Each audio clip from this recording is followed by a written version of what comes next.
ఇప్పుడు ఈ 62 రిలీజియన్స్లో 2 రిలీజియన్సే ఫేమస్, బౌద్ధం అండ్ జైనం. మిగతాది ఇంపార్టెన్స్ లే. సో ఫస్ట్ హెడింగ్ బౌద్ధ మతం, బుద్ధిజం. సో బుద్ధిజం అని చెప్పేసి అంటాం. ఓకే, ఫస్ట్ బౌద్ధ మత స్థాపకుడు ఎవరు? గౌతమ బుద్ధుడు. గౌతమ బుద్ధుడి యొక్క ప్రొఫైల్ ఫస్ట్ మనం తెలుసుకోవాలి. ఉదాహరణకి బుద్ధుడి యొక్క అసలు పేరు ఇతనంటాం సిద్ధార్థుడు అని చెప్పేసి అంటాం. గౌతమ బుద్ధుడి యొక్క అసలు పేరు సిద్ధార్థుడు అని చెప్పేసి అంటారు. ఓకే, ఇతని బిరుదులు ఏంది ఉన్నాయి? గౌతమ బిరుదులు తథాగతుడు అంటారు. ఇతని యొక్క టైటిల్స్, బిరుదులు, ఇతన్ని తథాగతుడు అని చెప్పేసాను, తథాగద అని చెప్పేసి అంటారు. నెక్స్ట్ దీన్ని సాఖ్యాముని అంటారు, సాఖ్యాముని. తర్వాత దీన్ని జ్ఞానముని అని చెప్పేసి అంటారు. అదే ఇతన్ని అంగీరసుడు అని చెప్పేసి అంటారు, అంగీరస అని చెప్పాను. తర్వాత ఇతన్ని మైత్రేయ అని చెప్పేసి అంటారు. మైత్రేయ అంటే గౌతమ బుద్ధుడు మళ్ళీ పుట్టుకొస్తాడట. మీకు తెలుసు అది? పుట్టుకొచ్చినాడని చెప్పి కొందరు అంటారు, జీసస్ క్రైస్ట్ రూపంలో. స్టోరీలు అవన్నీ కూడా. ఆయన మళ్ళీ పుట్టుకొస్తాడట గౌతమ బుద్ధుడు. సో దాన్ని ఫ్యూచర్ బుద్ధ అని చెప్పి అంటారు అతని. మైత్రేయ అంటే ఫ్యూచర్ బుద్ధ. అండ్ గౌతమ బుద్ధుడి యొక్క భవిష్యత్తు అవతారాన్ని ఏమంటారు అనేది బిట్టు, మైత్రేయ అంటారు అతన్ని. ఇతను ఫ్యూచర్ బుద్ధ అని చెప్పేసి అంటారు. ఫ్యూచర్ బుద్ధ. ఇతని లైట్ ఆఫ్ ఏషియా. ఎవరున్నారు లైట్ ఆఫ్ ఏషియా? మహాత్మా గాంధీగా? ఆర్నాల్డ్ అని ఎవరు చెప్తాడు? Okay, Edwin Arnold. So Edwin Arnold అని చెప్పేసి అంటాం. So Edwin Arnold light of Asia అని చెప్పేసి అంటాడు. ఇంకొక మహిళ ఉంటుంది, ఆమె బాగా ప్రభావితం అయిపోయి లైట్ ఆఫ్ వరల్డ్ అని చెప్పేసి అంటుంది. ఏషియన్ వరల్డ్ ఆమెకి ఆయన లైట్ అని చెప్పేసి, ప్రపంచ జ్యోతి అట మన బుద్ధుడు. ఎవరు? మిసెస్ రైస్ డేవిడ్ అని చెప్పేసి అంటారు, రైస్ డేవిడ్. ఓకే, ఈ విధంగా సిద్ధార్థుడు కలిగినటువంటి కొన్ని ప్రముఖ బిరుదులు ఇవి. తథాగతుడు, సాఖ్యాముని, జ్ఞానముని, అంగీరసుడు, Maitreya, light of Asia, light of world అని చెప్పేసి. తండ్రి పేరు సిద్ధోదనుడు. ఈయన ఫాదర్ సిద్ధోదనుడు ఏ ప్రాంతానికి రాజు? కపిలవస్తు కింగ్. ఈయన సిద్ధోదన కింగ్ ఆఫ్ కపిలవస్తు రాజు. తల్లి మాయాదేవి, మాయాదేవి అని చెప్పేసి అంటాం. పెంపుడు తల్లి ప్రజాపతి గౌతమి. పెంపుడు తల్లి ఫాస్టర్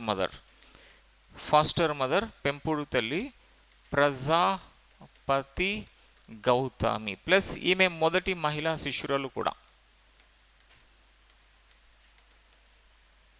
గౌతమ బుద్ధుడి యొక్క first women disciple Prajapati Gautami అంటారు. ఫస్ట్ విమెన్ డిసైపుల్ అంటే శిష్యురాలు. మొదటి మహిళా శిష్యురాలు ఎవరంటే ఈమె పెంపుడు తల్లి కూడా. పెళ్ళయింది ఆయనకి? అయింది. భార్య ఎవరు? యశోధర. భార్య పేరు యశోధర అని చెప్పేసి అంటారు.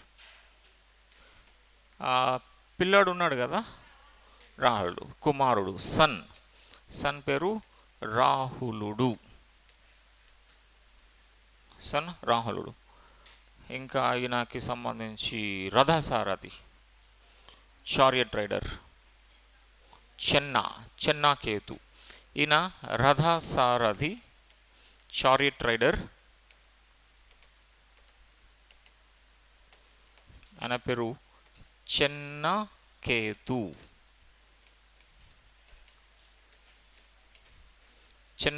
అని చెప్పాను. ఈయనకు గుర్రం ఉంటుంది, కంఠాక అని చెప్పాను. ఈయన గుర్రం పేరు, ఈజ్ హార్స్ నేమ్ కంఠాక. కంథక అని చెప్పేసి అంటారు. బుద్ధుడి యొక్క గుర్రం పేరు కంథక. ఇక బుద్ధుడి యొక్క గురువులు ఫస్ట్ ఆ బిట్ వచ్చింది మనకి, ఆ ఇద్దరు పేర్లు అలారాకామ, రుద్రాక. ఓకే, ఇది అయిపోయింది. ప్రొఫైల్, ఈ ప్రొఫైల్ డైరెక్ట్గా బిట్ అడుగుతాడు ఎవరు సో అండ్ సో అని చెప్పేసి. ఇప్పుడు బుద్ధుడి యొక్క గురువులు, టీచర్స్ ఆయనకి గురుస్. ఆ గురువులు ఎవరు అంటే అలారకామ, ఇంకొకరు రుద్రాక. సో అలారకామ, ఇంకొకడు రుద్రాక. అలారకామ అండ్ రుద్రాక. శిష్యులు సో ఆనంద, ఉపాలి. ఆనంద అండ్ ఉపాలి మొదటి శిష్యులు వీళ్ళు, డిసైపుల్స్. శిష్యులు అంటే డిసైపుల్స్. సో ఈయన డిసైపుల్స్ ఎవరు అంటే ఆనంద, ఉపాలి. నెక్స్ట్ ధనిక శిష్యుడు, రిచెస్ట్ డిసైపుల్ అనంత పిండిక. ధనిక శిష్యుడు అనంత పిండిక. అనంత పిండిక అని చెప్పేసాం. అనేక మఠాలు నిర్మించినాడు ఈయన. He built various mathas. అనేక మఠాలు, బౌద్ధ మఠాలు నిర్మించాడు. అనంత పిండిక. నెక్స్ట్ ఈయన ఒక బందిపోటు దొంగని బౌద్ధ మతంలోకి మార్పించినాడు. ఎవడ డెకాయిట్? అంగుళీమాల. సో బందిపోటు దొంగ, అతని పేరు అంగుళీమాల అంటారు. ఒక డెకాయిట్నా అంగుళీమాల. ఈ బుద్ధుడి ప్రభావంతో ఒక వేశ్య బౌద్ధ మతాన్ని స్వీకరించింది. ఒక వేశ్య, అమ్రపాలి. ఒక వేశ్య, ఈమె ఒక ప్రాస్టిట్యూట్ బౌద్ధాన్ని తీసుకుంది. ఆమె పేరు అమ్రపాలి. ఒక వేశ్య, ఒక ప్రాస్టిట్యూట్ అని చెప్పేసి అంటాం. ఆమె బౌద్ధాన్ని స్వీకరించింది అంటారు, అమ్రపాలి. ఈమె చాలా తర్వాత ఉన్నత జీవితాన్ని గడుపుతుంది ఈ అమ్రపాలి. ఒక నాట్యగత్తె యాక్చువల్గా ఈమె. ఓకే, నెక్స్ట్ ఇంకా ప్రొఫైల్లో ఈయన జన్మ, ఎక్కడ జన్మించినాడు ఈయన?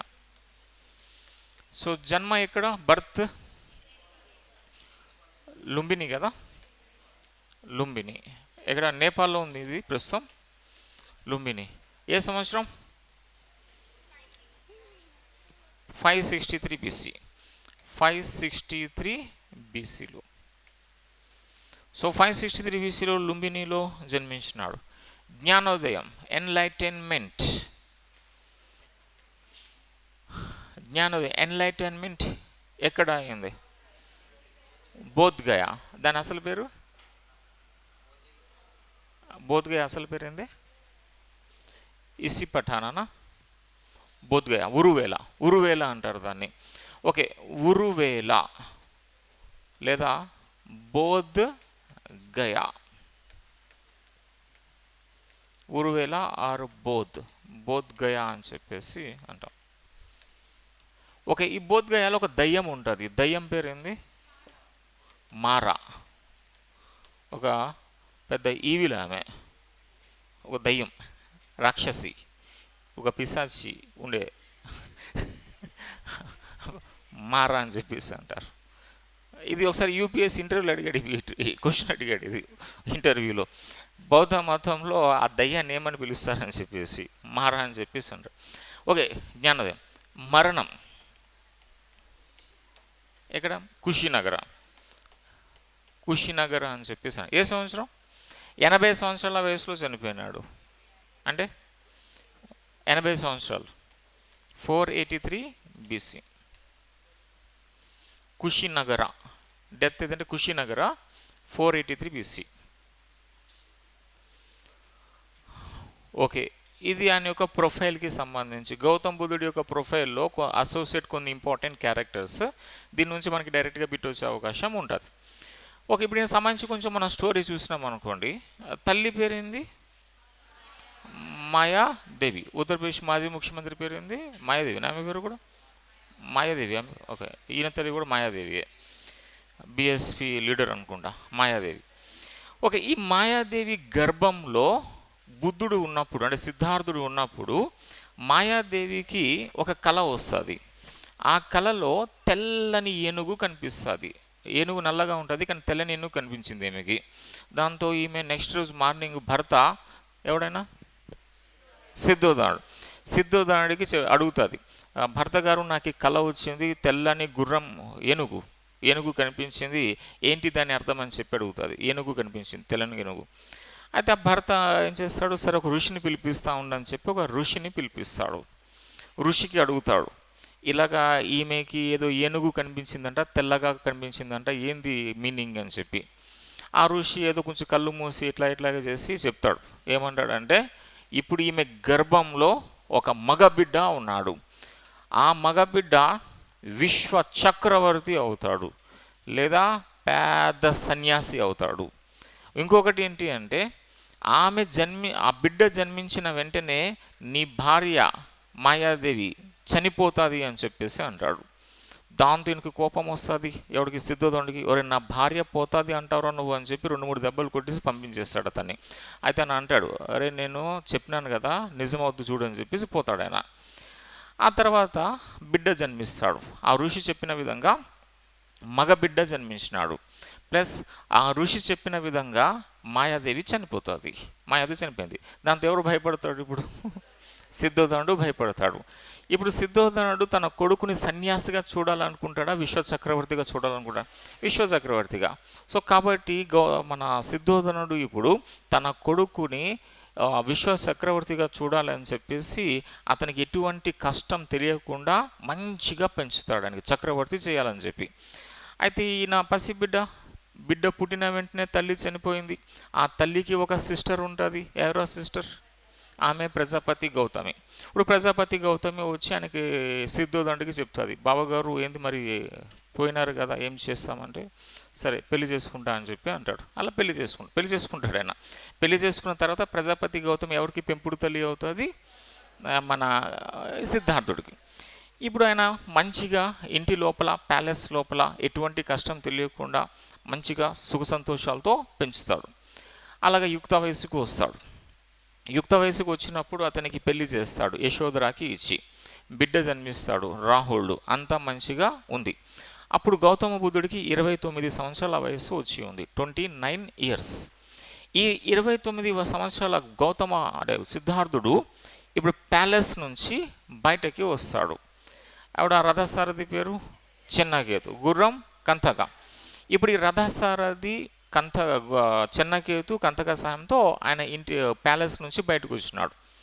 బయటకు వస్తే 4 సంఘటనలు చూస్తాడు గౌతమ బుద్ధుడు. 4 సంఘటనలు. ఒక ముసలివాడిని చూస్తాడు. ముసలివాడు అంటే శరీరం కృషించిపోయి ఉంటుంది. అక్కడ ఆ చిన్నకేతుకి అడుగుతాడు, అరే రథసారథి చిన్నకేతు వాడింద్ర అట్లా ముసలివాడు అట్లా వంగిపోయి ఇట్లా ఉన్నాడని చెప్పేసి చెప్తాడు. సార్ దీన్ని వృద్ధాప్యం అంటారు సార్, పుట్టిన ప్రతి ఒక్కడు కూడా ఈ వృద్ధాప్యంలోకి రావలసిందే అని చెప్పేసి అంటాడు. అలాగా ముందుకెళ్తే ఆటోమేటిక్గా వృద్ధుడు అయితే ఇమ్యూనిటీ తగ్గిపోతుంది, రోగి అవుతాడు ఆయన. ఒక రోగి కనిపిస్తే అడుగుతాడు, ఏంద్ర ఇట్లా కొట్టుకున్నాడు అని చెప్పి. సార్ రోగి సార్, పోయే టైం వచ్చేసింది సార్ అని చెప్పి అంటాడు. మూడవది ఒక శవం, ఒక డెడ్ బాడీ. తర్వాత ఒక సన్యాసి. అలాగా ఈ 4 సంఘటనలు వరుసగా చూస్తున్నాడు గౌతమ బుద్ధుడు. ఫస్ట్ ఒక వృద్ధుడిని, ముసలివాడిని, తర్వాత ఒక డిసీజ్ అంటే రోగిని, తర్వాత ఒక శవాన్ని, తర్వాత ఒక సన్యాసిని. ఈ 4 సంఘటనలు చూసిన గౌతమ బుద్ధుడు ఇప్పుడు అంటాడు, ఈ ప్రపంచంలో సంతోషం అనేది తాత్కాలికమైనది, శాశ్వతమైనది కాదు. ఇది ఓన్లీ టెంపరీ సంతోషం మాత్రమే. శాశ్వత సంతోషం ఎక్కడో ఉంది, దాన్ని కనుగోవాలి అని చెప్పి 29వ ఏట గౌతమ బుద్ధుడు ఇల్లు విడిచిపెట్టి వెళ్ళిపోతాడు. సో దాన్ని అంటాం మహాభినిష్క్రమణ అని చెప్పేసి అంటాం. అలాగే ఇప్పుడు బుద్ధుడు చేసింది 29వ ఏట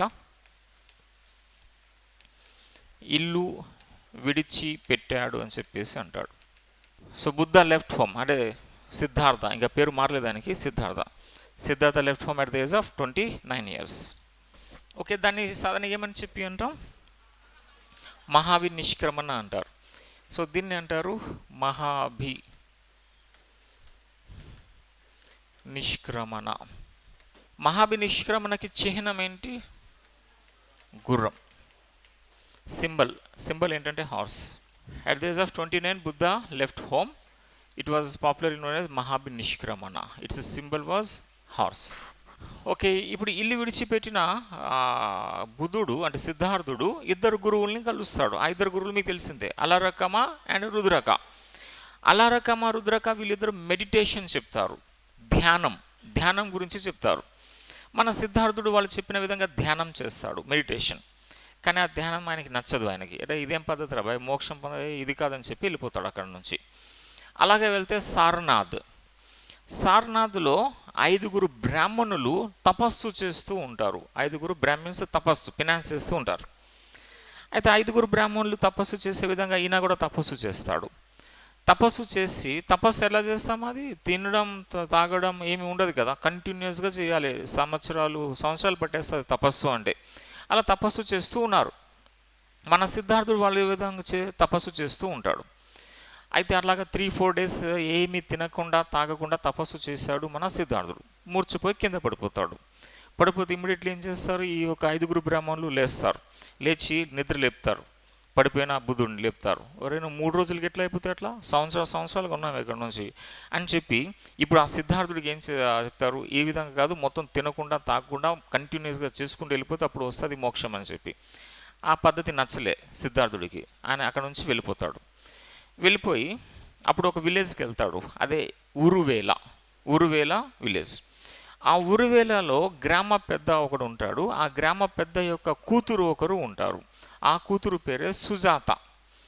ఈ సుజాత ఏం చేస్తుంది అంటే బుద్ధుడికి అప్పుడు ఫ్రూట్స్, పాలు, ఏదో పాయసం అది ఇది వండి తీసుకొచ్చి మరి ఇస్తుంది, ఫ్రూట్స్ ఇస్తుంది. బుద్ధుడు ఏమనుకున్నాడు అంటే మనం తిండి లేకుండా ఈ యొక్క నీళ్లు అది తాగకుండా తపస్సు చేయడం వల్ల ప్రయోజనం లేదు. మంచిగా తినాలి, మంచిగా తాగాలి, తపస్సు చేయాలి, అప్పుడు ప్రయోజనం ఉంటుంది అనుకున్నాడు ఈయన. అట్లా సుజాత ఏం తీసుకొచ్చినా సరే తినేస్తాడు, తాగేస్తాడు. సుజాత మళ్ళీ రేపు రా అని చెప్పి అంటాడు, చెట్టు కింద కూర్చుంటాడు. అట్లా రోజులు అయిపోతూ ఉంటుంది. ఏమైనా వస్తుంది అమోక్షం? ఈయనకి ఏమీ మోక్షం రాదు. అప్పుడు మన సిద్ధార్థుడు అనుకుంటాడు, ఈ పద్ధతి కూడా సరిగ్గాలే, ఇక నాకు జీవితంలో ఆ శాశ్వత సంతోషం నేను కనుగోలేను, ఇక నేను తిరిగి వెళ్ళిపోతాను నా యొక్క కపిలవస్తుకు అని చెప్పి ఉరువేల విలేజ్ నుంచి మన యొక్క సిద్ధార్థుడు వెనక్కి తిరిగి వెళ్ళిపోతూ ఉంటాడు. వెనక్కి తిరిగి వెళ్ళిపోతున్నప్పుడు సిద్ధార్థుడు ఒక సంఘటన చూస్తాడు. ఆ సంఘటన ఏంటి అంటే ఒక నది ప్రవహిస్తూ ఉంటుంది. అక్కడ ఒక పక్షి ఆ నదిలో నీటిని తన నోట్లో తీసుకుంటుంది, పక్కకి వస్తుంది, ఆ నీటిని చిమ్మేస్తుంది. మళ్ళీ నదిలోకి వస్తుంది, నీటిని నోట్లో తీసుకుంటుంది, పక్కకి వస్తుంది, దాన్ని చిమ్మేస్తుంది. ఇలా చేస్తూ ఉంటుంది.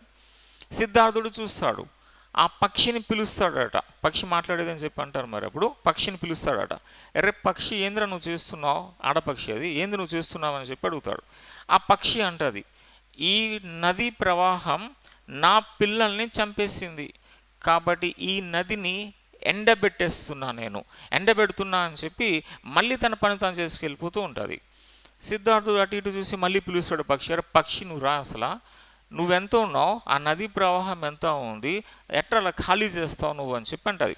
అదేమీ నాకు తెలియదు, నా బిడ్డలను కొట్టుకు తీసుకుపోయింది నది, దాన్ని ఎండబెట్టి నేను తీరుతా అని చెప్పి మళ్ళీ తన పని తాను చేసుకెళ్ళిపోతుంది ఈ పక్షి. దాంతో సిద్ధార్థుడు అనుకుంటాడు, ఆ పక్షికి బాగా తెలుసు ఆ పని చేయలేను అని చెప్పి, అయినా కంకణం కట్టుకొని చేస్తూ ఉంది. ఒక మానవుడిగా పుట్టిన నేనెందుకు ఆ శాశ్వత సంతోషాన్ని నేను కనుగొని తీరుతా అని చెప్పి మళ్ళీ ఉరువేలాకి వెళ్తాడు. ఈసారి సుజాతని కలవడు. అసలు చూడు, నువ్వు రావద్దని చెప్పి తరిమేస్తాడు ఆమెని. ఆ సుజాతని తరిమేసి ఒక చెట్టు కింద కూర్చుంటాడు. ఏది ఆ చెట్టు? రావి చెట్టు, పేపల్ ట్రీ. రావి చెట్టు కింద కూర్చుంటాడు. ఇక రావి చెట్టు కింద కూర్చొని కఠోర తపస్సు చేస్తాడు. 1 week అవుతుంది. సుజాత వస్తుంది, అస్సలు చూడాయన అలా కంటిన్యూ తపస్సు వెళ్ళిపోతూ ఉంటుంది. 2 వారాలు అవుతుంది. అప్పుడు ఆ చెట్టు పైన దయ్యం ఉంటుంది, మారా దయ్యం. మారదయ్యం ఏం చేస్తుంది, ఇప్పుడు ఆ సిద్ధార్థుడు ఇల్యూజన్స్ క్రియేట్ చేస్తుంది మైండ్లో. అలాగే ఏం చెప్పండి, కపిలవస్తుపై శత్రువులు దాడి చేసినారు, తండ్రి సిద్ధోదని చంపేసినారు, భార్య యశోధరాన్ని తీసుకుపోయినారు, రాహుల్ని కూడా చంపేస్తున్నారు అని చెప్పి ఇట్లా ఇల్యూజన్స్ క్రియేట్ చేస్తుంది మైండ్లో.